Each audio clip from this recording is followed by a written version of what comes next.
Tere vaatama Trinity äriõiguse töögrupi neljapäevast nõuannet. Täna mõtlesin rääkida teile fondi emissioonist. Miks sellest üldse rääkida? Eelkõige sellepärast, et kui nüüd saab osaühingu osasid võõrandada mitte notariaalselt juhul, kui osakapital on üle 10 000 euro, siis fondi emissioon on üks ülihea võimalus selle 10 000 euro saavutamiseks.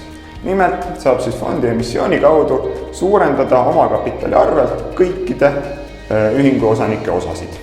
See käib siis nii, et mingisuguse omakapitali kirja, mille te parasjagu valite, sealhulgas saab kasutada näiteks ka ülekurssi fondi emissiooni teel osakapitali suurendamiseks, siis selle kirja arvelt on võimalik suurendada ühingu osakapitali ja nagu öeldud, siis suurenevad kõikide osanike ja ka ühingu oma osade nimiväärtused võrdeliselt. Muul viisil seda suurendada ei saa.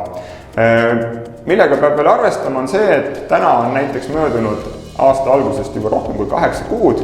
Kui teie viimase majandusaasta aruande bilansipäevast on möödunud rohkem kui 8 kuud, siis tuleb fondi emissiooni teha vahebilansi alusel. Ja see vahebilanss tuleks samamoodi osanike otsusega kinnitada.